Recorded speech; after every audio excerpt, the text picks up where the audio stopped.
by making Congressman Sandro Marcos the lead or the point man sa pagsulong ng impeachment, ipinakita niya very subtly that the President cannot even control his own son. General Appropriations Fund para matakpan ang kanilang malaking kasalanan dito sa sambayan ng Pilipino. Para sa halip na ito pag-usapan, ang pag-usapan siyempre yung impeachment sa inaakala nilang malaking storya. At alam niyo ba, ang tingin ko dyan, kahit papano ay isang master stroke yan ni Speaker Romualdez. Bakit ko sinasabi? Bukod sa ito ay pantakip dito sa malaking news ng insertions na ngayon ay nasa kataas-taasang hukuman at pati na dito sa piskalya sa Lunes, isang purpose yan. Number 2, pinapakita dyan ni Speaker Romualdez na the President is not in control. He is the one in control. Bakit? Sapagkat publicly sinabi na ni Pangulo ayaw niya ng impeachment. Sa kabila ng sinabing yun ng Pangulo ay isinulong pa rin niya ang impeachment. Not only that, by making Congressman Sandro Marcos the lead or the point man sa pagsulong ng impeachment, ipinakita niya very subtly that the President cannot even control his own son. Diba? Number 3, pinapakita niya sa Iglesia ni Cristo na para bang ibig sabihin, hindi ko kayo kailangan. Kahit mag-rally kayo laban sa impeachment, yung kahit nakakuha kayo ng 2 milyon nationwide na mag-rally against impeachment, hindi namin pakikinggan yan, hindi namin kayo kailangan sapagkat yung 241 billion namin ay mas maraming mabibiling boto kaysa sa boto ng Iglesia as a block. Yan po ang mga mensaheng isinusulong ng impeachment na yan eh. At number 4, dry run po ito.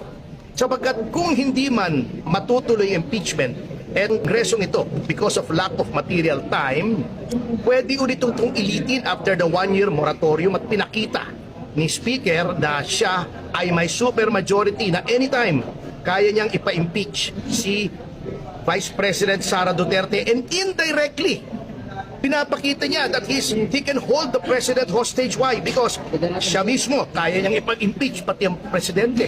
So, by doing this impeachment right now, there is one message being sent by Speaker Romualdez: ako ang pinakamatigas dito sa Pilipinas. Kaya ko kayong lahat.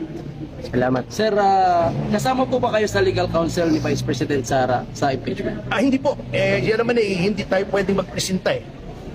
That is unethical. Kailangan lumapit siya sa akin. Besides, I don't think so. Kasi hindi ko naman po kilala si Vice President Sara Duterte. Personally, I've not even met her. Not even once, actually. Attorney, ano po masasabi niyo sa mga congressman na pumirma sa impeachment ni Bibi, tapos ang nilarason wala po silang choice kundi pirmahan gawa ng i-hold ang kanilang budget for mawawalan silang budget? That is a matter between them and their own respective consciences. And it's a matter ng kanilang konsyensya. Sir, pwede po bang matanggal si Martin Romualdez? Alam natin yung kaso, mahabang proseso ito. Ipingkis matapos na yung eleksyon, tapos yung by commission na yan, pwede po ba siyang matanggal as congressman? If he's found to have falsified legislative documents, maaring one of the accessory penalties could be disqualification from public office, either temporary or permanent. So kasama po yung accessory penalty pag ikaw ay convicted with finality ng isang criminal offense. Pero matagal pa yan malayo pa yan. Ano oras kayo mag-file, sir, sa 10:30 Saan po saan po yan sa DOJ? Dito sa City Prosecutor ng Quezon City. Sapagkat yung House of Representatives ay saklaw ng teritoryo ng lungsod ng Quezon, doon po nangyari ang krimen ayon sa aming pananaliksik. At syempre, in a criminal case, venue is jurisdictional. Kung saan nangyari yung krimen, doon ipa-file yung kaso. Salamat, sir. Salamat. Thank you. Thank you. Mensahe ka po ba sa mga pumirma na suporta sa impeachment ni VP Inday? Well, wala akong mensahe, di ba? Bahala sa buhay nila. Okay. Salamat. Kanilang mga constituents. Sir, may mensahe ka kay Dan Fernandez. May mensahe ka kay Dan Fernandez. Wala naman.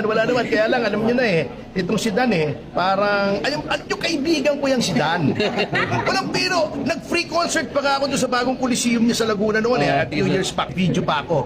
Kaya lang, actually, nung naging congressman, medyo nagkaroon ng poder, parang iba na ang